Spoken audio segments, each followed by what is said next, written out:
You're listening to the Mind Over Murder podcast. My name is Bill Thomas. I'm a writer, consulting producer, and now podcaster. I am now trying to use my experience as the brother of a murder victim to help other victims of violent crime. I'm working on a book on the unsolved Colonial Parkway Murders, and I'm the co-administrator of the Colonial Parkway Murders Facebook group together with Kristin Dilley. My name is Kristin Dilley. I'm a writer, a researcher, a teacher, and a victims advocate, as well as the social media manager and co-administrator for the Colonial Parkway Murders Facebook page with my partner in crime, Bill Thomas.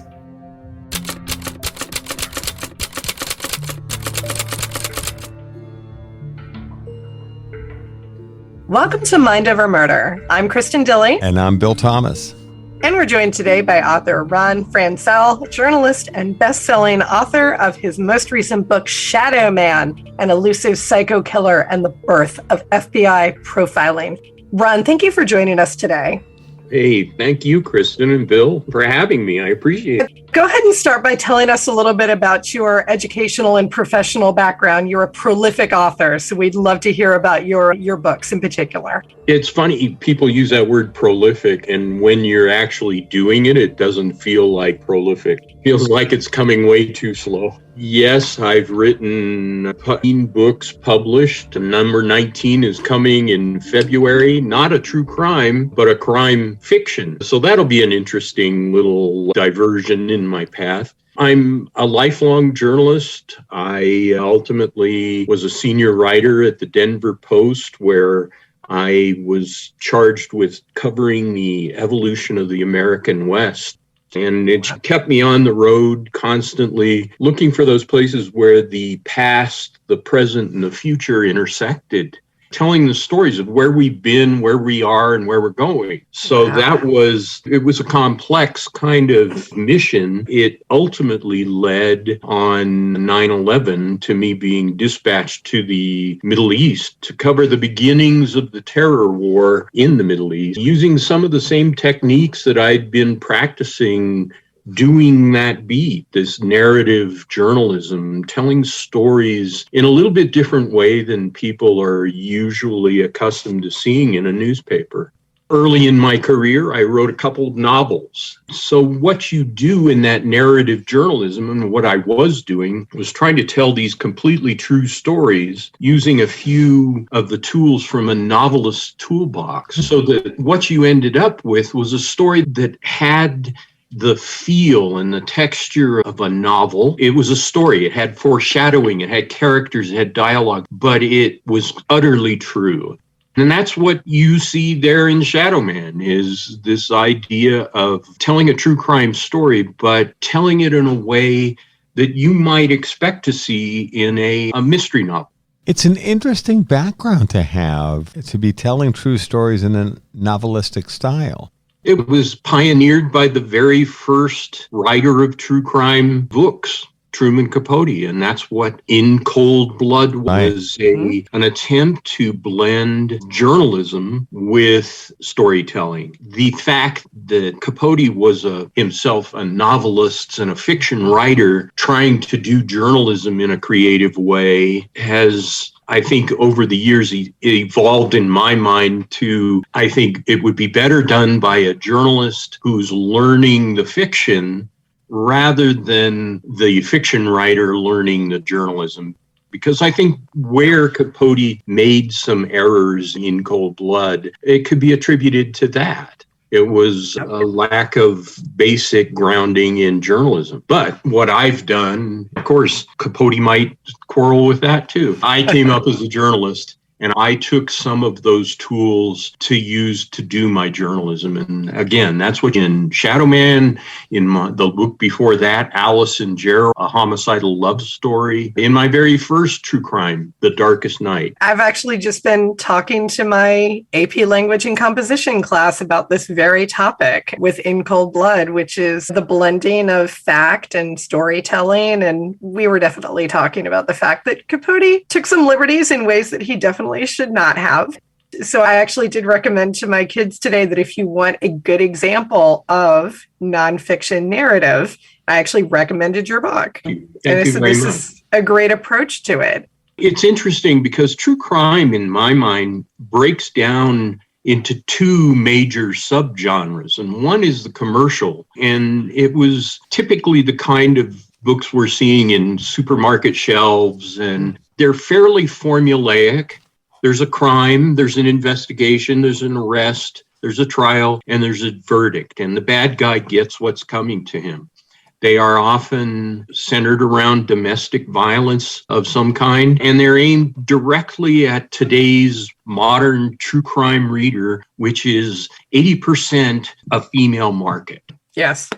The other subgenre, though, is the more literary, and Capote today would fall into that. But we also see people like David Grann with Killers of the Flower Moon, Yes. and John Berendt with Midnight in the Garden of Good and Evil, and Eric Larson in The Devil in the White City, which are bigger stories. They have that storytelling element. They have a more literary quality, and the crimes are usually much more complex.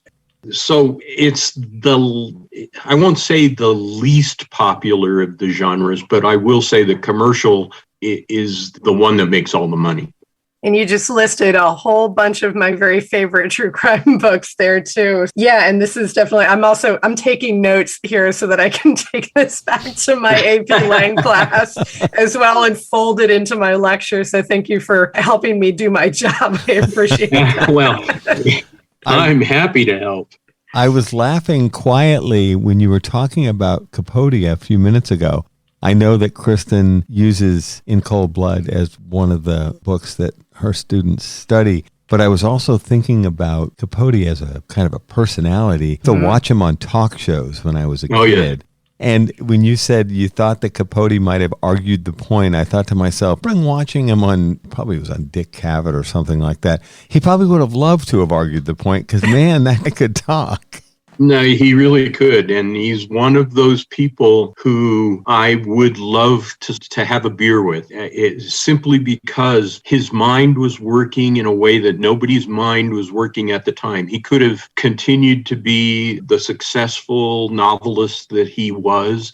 He was already a known quantity in Hollywood. Yeah. He had this idea of taking a true story and using his novelistic talents to structure it. Norman Mailer was doing the same thing at the same time. They were both just waiting for a story to come along that would be that story. The Clutter family murders in Kansas came along. Capote saw them in the back pages of the New York Times, and he just became first. But Mailer had this same idea, and it was going right at the same time. And these are two great thinkers. Of course, Mailer then comes back with The Executioner's Song another 10 or 15 years. And that becomes one of those narrative nonfiction true crimes too. I would love to talk to Capote and get a little bit of whatever he had.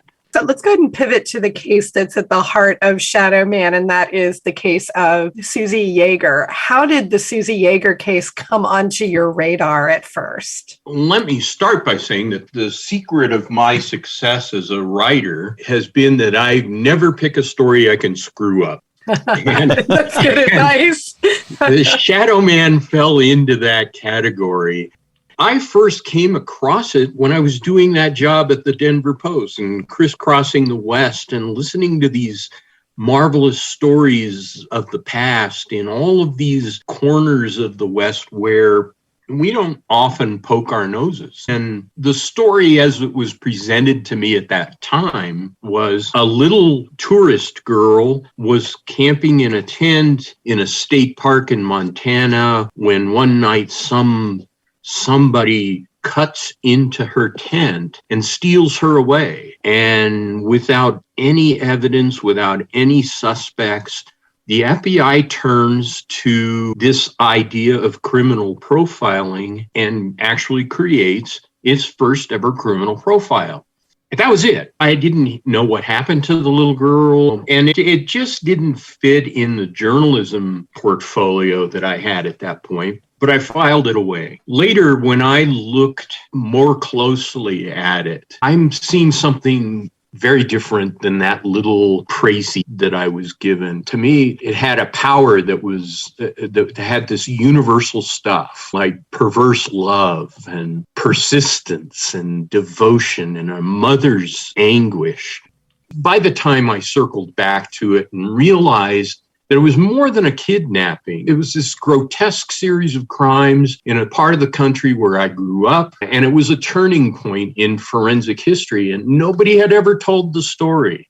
In fact, most people outside of Montana, even crime buff friends of mine, had never heard of this. No, it's not a well-known story at all. So let's place some of this in time. The original horrible case takes place in 1973. When did you first hear that sort of capsule version of the story at its most basic level? How many years later would that have been? Oh, it would have been maybe 2002 or 3. So it's many years. There. So we're talking 30 years later when I hear this little tidbit and I file it away. It's another 10 years before I come back to that and decide to dig a little bit deeper, and I find all of that other stuff. The more I dug into it, the more I wanted to know. I was finding this history in a very peculiar place. And so there were all kinds of these little parallel dramas going on in it. But it all came back to this little girl that got snatched in the dark from her tent in a campground in the summer of 1973. I want to be a little bit literal here for a second.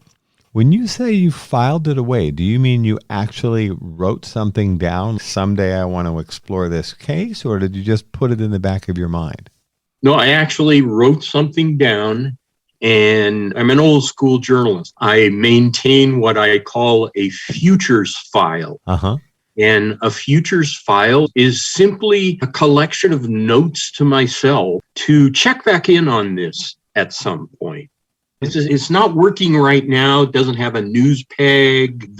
Maybe it's just an interesting person, whatever it is. But right at the moment, I can't use it. So I stick it in that futures file. And you're right. It's usually can be a handwritten note to myself. Check back on this at some point in the future. To this day, still go back to a folder like that and just check my whole card, basically. I say, wow. What do I have here? When you said old school, are we talking 3x5 cards or 8.5 by 11 sheets of paper? Usually whatever piece of paper I can find at the moment. But probably, and I believe in this case, it's true, that it was a page from my reporter's notebook. Okay. That I had heard this story, possibly at a lunch or from a source or somebody I was run into, and I just scribbled down the very basic bones of the story. At some point when I was back in civilization, I tore the page out and stuck it in that folder. This is such an interesting story. And as you said a minute ago, it is really not something that has had a lot of coverage outside of Montana and then, of course, outside of this book. But David Meyerhofer, your Shadowman of the title, he's horrifying. He's insidious. And I was sitting there reading over this and going, why have I never heard this case before? This is crazy, especially given that it really is the first time that the FBI used profiling to solve a case. Why is it, do you think, that certain perpetrators and cases rise to the top of public consciousness and stay there, whereas others, like the Meyerhofer case, don't get the same amount of notice? Let me address the Meyerhofer case first, and then let's take off on some of the others. It happened at the beginning of our awareness of serial killers. This is 1973 and 74. We don't even have the term serial killers. We don't even have the term criminal profiling yet. Back then, these guys were called mass murderers or chain killers, but there wasn't yet any solid scientific suspicion about their motivations or behavior or psychology until around this time. And that's when Howard Teeton and Pat Mullaney, a couple of FBI agents, very accomplished guys, had been brought into the new training academy at the FBI in Quantico, Virginia. Mullaney was trained in psychology. Teton was one of the FBI's really expert crime scene analysts. And so they were brought in to teach workshops in both of their expertises. They not together, by the way. They happened to be there together. And when they met, they started talking about this idea. It wasn't popular. J. Edgar Hoover himself hated the idea. He thought it was hokum. He thought it was black magic. He thought it was stupid. And so they weren't given permission to continue, but they continued. Regarding this case, why isn't it better known? It's in the summer of 73. It's a mere kidnapping in a rural corner of the West. For more than 7 months, it was only a kidnapping. There were suspicions that maybe it was worse, but officially it was a kidnapping. So to reporters and editors, it was a local story that didn't warrant national headlines. The interest ticks up a little bit when another case happens about 9 months later, and they appear to be entangled. But even then, it wasn't big news outside of Montana and Michigan, where little girl, Susie Yeager, lived. We also have to remember that back then, the news media was nowhere near as prevalent and sensational as it is today. We were deeply mired in Vietnam and all the turmoil it was causing here. Watergate is happening. Manson has scared the bejesus out of everybody just within the last couple of years before this. Domestic terrorism by groups like the Weather Underground and the Black Panthers. These were scaring the socks off of people in places like Manhattan, Montana. And outside of Manhattan, outside of Montana, a couple stories about a couple unsolved crimes about 2 girls going missing just never got on the radar of big city editors. Another thing is that, without spoiling too much here, is that the suspected killer was arrested on a Friday afternoon. On Saturday, he confessed to killing both of the 2 that the FBI was interested in, and delivered 2 more that nobody had been looking at. Within the next 12 hours, he's dead. He hangs himself in his cell. For further truths we might have pursued out there, they died with him. And the case was closed. These 4 cases were closed. Today, there's a suspicion that there are many more, but for reasons maybe too complex to go into at this moment, he only talked about these 4. When he was gone, they closed the book on this. And so a lot of the reporting never got out there. And again, like I say, it happens before the phrase serial killer is invented. We still haven't clicked at that moment. We haven't clicked to this fascination that we have with serial killers in this country right now.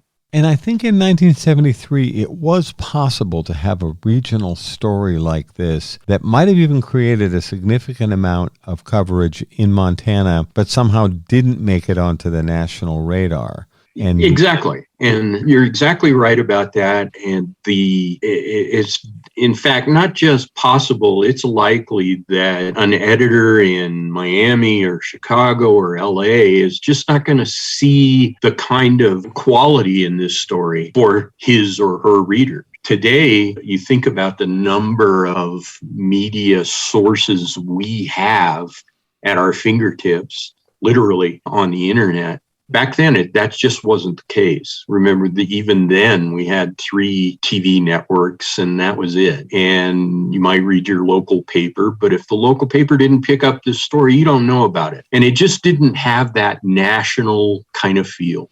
And if the wire services back then didn't pick up a story, it really didn't go national. It remained a local story. And unless AP or UPI or one of the newspaper groups picked up the story, it might have been very important news. And it probably was quite chilling for a lot of parents and people that lived in Montana. But beyond that, not so much. Yeah, beyond that. And I try to put myself in there. I was alive during that time. I was a kid growing up in Wyoming. I just am aware that from places like Casper, Wyoming, or Manhattan, Montana, or any number of small places throughout the West, throughout the United States, really, people could look out there and think the world is going to hell. And everything they read was scaring them. And this kind of didn't rise to the level of Vietnam and Watergate. This was, or domestic terrorism, or anti-war protests, or bombings, or anything. It just never got there for whatever reason. We look back at it now and say, gee, that probably should have been bigger news, but that's a difficult call to make. It's great that you're able to place this in the canon of BSU history at this point. Let's take a minute and kind of talk about, and again, without giving too much of the book away, because we do want our listeners to buy the book and support your amazing efforts here. But talk a little bit about what were some of the big strides that were made in policing as a result of the profiling work that was done for this case in particular. Of course, today, there's hardly a primetime TV crime drama, movie mystery, or crime thriller book that doesn't feature profiling in some form. It's easy to think that cops have just always been intuitive about the bad guys they're chasing and that this science has always been laying there. But in fact, it was less than 50 years ago that these two FBI agents formulated the idea that if you looked at crime scene evidence in the right way, you could see a lot about the behavior and the psychology of the perpetrator. And I'm telling that story in there. When we go back and we look at this very first effort by the FBI, I won't say off the radar. By the time that Teton and Mulaney create their profile, Hoover has died, and a little more progressive leadership has come in at the FBI, and they're letting them have a little longer leash. But it's still an unproven thing. And there's still plenty of pushback in local law enforcement, even inside the FBI among agents. And I will say that even today, there is pushback in local law enforcement and among FBI agents about profiling. It's not the deadlock that we think it might be. The same thing with DNA, by the way. And we tend to give it the gold standard label, and it's certainly useful, but it is not infallible. That applies to profiling. And, you know, a lot of lucky stars aligned over this tragically unlucky little Susie Yeager. Just happened that the timing was right. Or you might argue the timing was all wrong and that we wish we never needed to do this. But in her case, their profile eventually proved to be a useful tool. And it has been a useful tool in many cases, not all, but many cases. And Bill, you're familiar with one where it has not been especially successful. And as an aside, I'll mention something that just resonated with. I'm not going to go into a lot of detail here, but I spoke at length with the case agent in my sister Kathy Thomas's and her girlfriend Rebecca Dowski's murder. This is just the other day. And that case agent made dismissive. I was going to say disparaging, but I'm going to go with dismissive, which I think is a little more accurate, comments about profiling and DNA. So that skepticism on the part of law enforcement, I'm just going to use this one example of 2 one-hour conversations back to back. Very interesting. Here it is. It's all these years later. It's late 2022, and I'm still running into that attitude. Dismissive comments about not wanting to hear anything more about profiling regarding my sister's case, and kind of openly dismissive about the potential for DNA to provide a breakthrough in the Colonial Parkway murders. That might take it too far for my comfort. Profiling and DNA are very good tools in the toolbox of the investigators and of the FBI. Agreed. Part of what might have been on this particular agent's mind is that a lot of law enforcement has put too much emphasis on DNA and profiling. DNA, we think DNA will solve any crime. There's even a word for a phrase for it called the CSI effect. Yes, Yep. we've talked about that. That the general public thinks that it proves everything. A, it's not infallible. But B, DNA plays a role in about 1% of violent crime investigation. Isn't that The rest amazing? of it, the fingerprints are more important in investigation today and break more cases than DNA does. Profiling is also sold on TV. Oh, in a big way. Something that it is not. Right. What your agent might have been reacting to is probably pressure on law enforcement of all kinds by the general public to hurry up and solve these things. You use DNA, use profiling. That those are more important than they really are. You're listening to Mind Over Murder. We'll be right back after this word from our sponsors. We're back here at Mind Over Murder.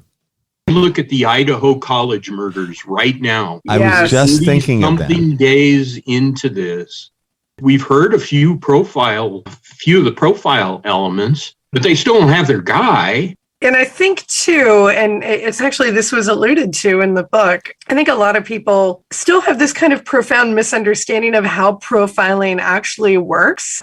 I know that, and popular media doesn't actually help that either. I was reading, and it was in the book, that Howard Teeton went on to be a creative consultant on Profiler, which was a late 90s TV show, the earliest to depict profiling. It was the inside of this violent crimes task force. I watched the show and I loved it, but a lot of times, and now that I do go back and watch it, it really is presented as like almost parlor trick. And that's not what it is at all. That is not the way that profiling works, but it was definitely presented in that way. Because it's fun for us to talk about some of the odd profiling elements that can come out, that they can look at. I don't know. I don't even have one on the tip of my tongue right now, but look at A and say, oh, this person is left-handed. And you say, I think John Douglas in Ted Bundy at some point looked at something and said, oh, he probably drives a Volkswagen. Yeah, or like the Mad Bomber, somebody knowing the Mad Bomber was going to be wearing a three-piece suit with a button-up vest. Yeah, exactly. And we think that's really cool. So then we think that's how it works. Right. That they can look at some apparently inconsequential piece of evidence and come up with a case-breaking revelation. And that's just not true. In this original profile in Shadowman, we have about 15 to 20 elements in that original profile. They added a few as they went. I think it started at 12 or 13, and then they were adding. And it's interesting that Teeton and Mullaney were absolutely correct on 19 of the 20. And the 20th, they weren't wrong. It's just that we never knew. Circumstances in the case overtook our ability to know what the answer was. Some of what went into this initial profile was experience, it was logic, and a little bit of it was guesswork. You might remember that Teeton and Mullaney had no rule book, had no system. They were experts separately in psychology and crime scenes, but they had no model on how those things should work together. Some of their profiling was based purely on what they knew from their experience, and some was just low-hanging fruit. For example, today we all know from TV that the typical serial killer tends to be a white male in his 20s. That's because we have more than 50 years of data. Today's profilers have a database of thousands of intensive and expert interviews with these killers. Teeton and Mullaney had visited with a couple of them, and they had no database. So they merely deduced that the killer in these cases was a white male in his 20s because the crimes required an astounding degree of stealth and strength that suggested the killer probably had military experience, which was largely male during Vietnam, and that it required knowledge of the surroundings and local law enforcement, which suggested that he was local, which is a 99% likelihood in Gallatin County, Montana, that he was white in this rural, mainly white county. One thing they believed, mainly from talking to Kemper, was one of their only real good sources as they were thinking about this, believed that the suspect or the perpetrator in the case of Susie Yeager and Sandra Smulligan, that his psychopathy was based on conflicts or flawed views about sex. But they admitted that was just an educated guess based on what Ed Kemper told. I thought they did a marvelous job, and they did an amazing job. It didn't rise to the level of the Mad Bomber case, where some of the elements of the profile were truly reprehensible, how they arrived at it. And it's worth noting that the NYPD didn't go back and successfully use profiling after the Mad Bomber case. Just that happened, and everybody said, wow. And it's not until here in 1974 that Mulaney and Teton bring it back. How does the FBI come to be involved in what was originally the Susie Yeager case? How do they get involved in a case that's in Montana, in a rural area? How did that get moved onto the FBI's radar? Blame Charles Lindbergh. In the 30s, when Lindbergh's baby is kidnapped, local law enforcement is in over its head. The delay between the kidnapping and the local law enforcement asking for help was probably fatal. And so a law was passed that said anytime a child is kidnapped, anytime there's a possibility of a ransom or crossing state lines or anything like that, the FBI has to get involved within 24 hours. In this case, they would have been involved within 24 hours, but this happened in a rural place, a small state park near Manhattan, Montana, and near Three Forks, Montana, that had actually been donated to the state for the state park by a family that had homesteaded there. A son of that family was now an FBI agent in the area. And it's one of the weird little things that happened in this case, but the notification was made within a couple of hours, and the FBI was on the scene within 4. They were there by law, but they were there because the agent in charge really had a personal interest in all of this. Let's talk a little bit about your research process. You've said you're an old school journalist, and I know that means pounding the pavement, knocking on doors, and doing a lot of one-on-one interviews. But I also know there's more to it when you are focusing on a crime, especially one as old as this one. Tell us a little bit about your research process for digging into the particulars of the Shadowman case here. I've worked with a lot of reporters more recently that are perfectly okay with doing interviews on Twitter or by email or text. I'm not that way. It's about the sensory details, especially for narrative nonfiction. You need these details that bring it to life. So I need to be there. For me personally, it's about standing there and listening and tasting and smelling and hearing everything that I can and talking to these people face to face, and more than 150 people in this particular case. It's absolutely necessary in the kind of writing that I do, just my obligation to telling a story honestly, that I can look these people in the eye and judge what they're telling me, and that they can judge me. We were saying off air that neither of us are particularly extroverted individuals. Was talking to 150 people about this case a hardship, or do you actually enjoy the process so much that it becomes easier to do? It's easier when you know you have to do it, and you know what you're going after, and you're knowing the essence of the story you're trying to tell makes it easier. And frankly, most people that somebody walks up to on the street and says, "Hi, I'm a reporter and I want to talk to you about this serial killer," they're not much more extroverted than I am. So there are moments when you have to rely on old-fashioned, just keep talking and see you'll get to it.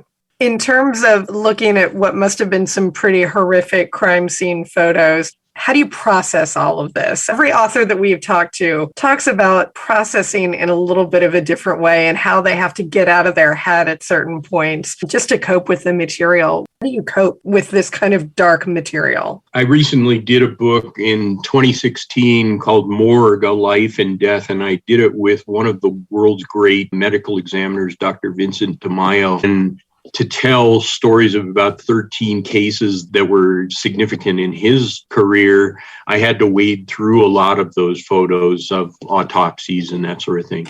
I won't say it was easy. I will just say that a journalist, a cop, a medical examiner, a surgeon, we all have this quality, or we won't be successful, of being able to compartmentalize these things. Yeah. And so I can look at this stuff and say, this is important for me to do my job, and in a subtle way say, this is my job. I have to look at this. I'll cry later. In fact, at my website at ronfranscell.com, I have a blog that I wrote about compartmentalization, about how we approach these things and how when I'm doing my work, I can see these grisly things. I can hear these grisly things. I can talk to mothers, and I can protect by putting it over here in this bucket. That's my job. And that I can tell myself, listen, cry later. Now, I will tell you that later has never come. And maybe that's one of the dark sides of this on people like me and cops and victims' families have to wait around in this stuff. You get desensitized to it.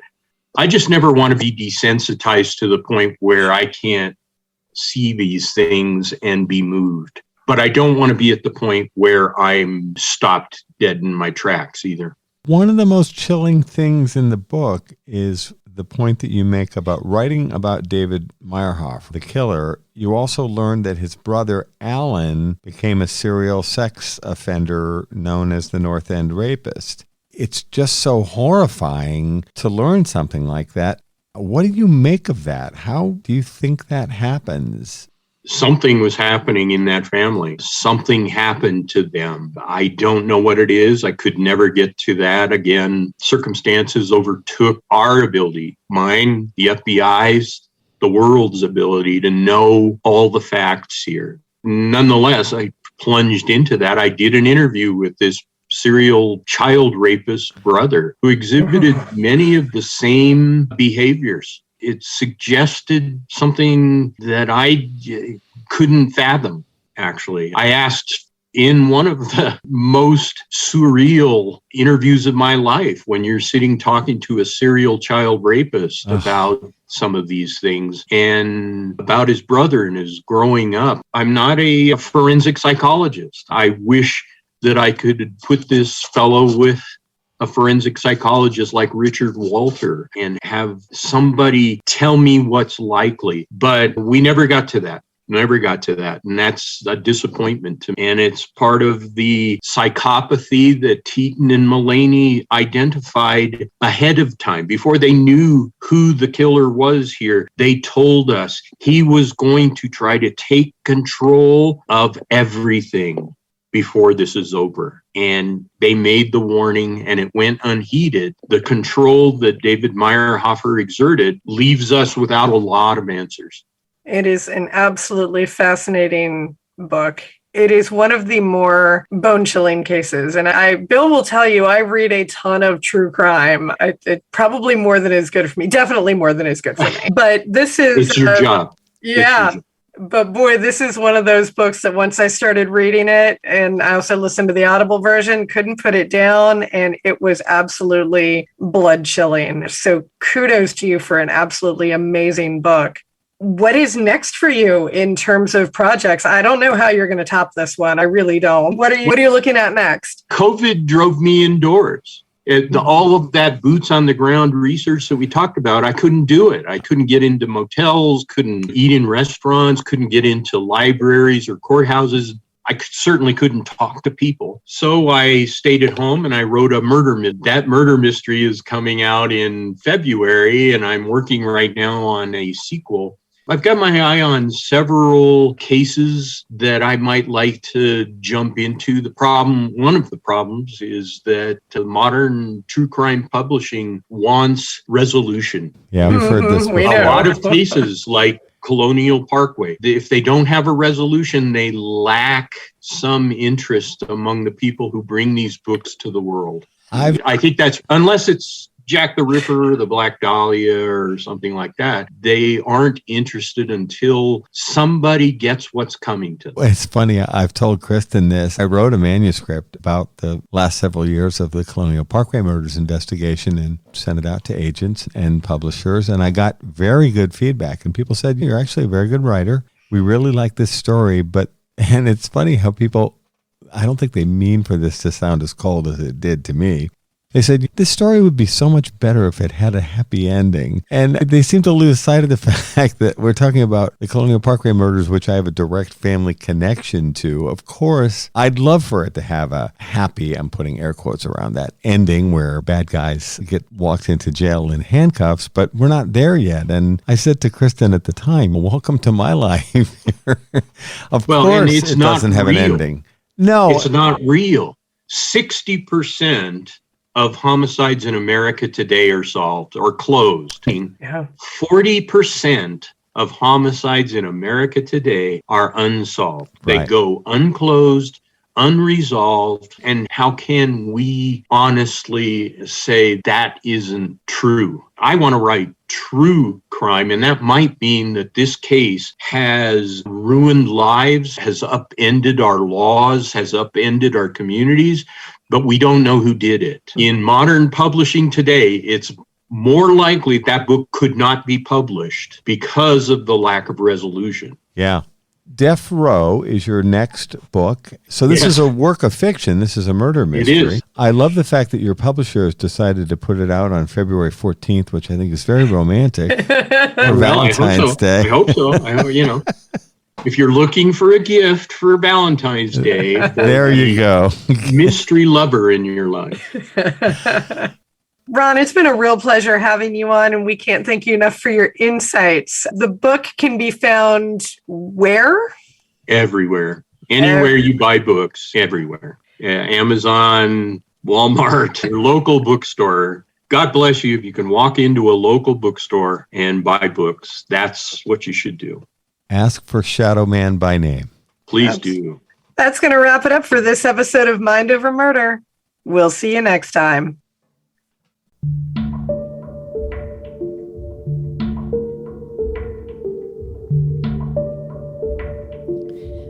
Mind Over Murder is a production of Absolute Zero and Another Dog Productions. Our executive producers are Bill Thomas and Kristin Dilley. Our logo art is by Pamela Arnois. Our theme music is by Kevin MacLeod. Mind Over Murder is distributed in partnership with Crawlspace Media. You can follow us on Facebook, Twitter, or Instagram. You can also follow our page on the Colonial Parkway Murders on Facebook. And finally, you can follow Bill Thomas on Twitter at BillThomas56. Thank you for listening to Mind Over Murder.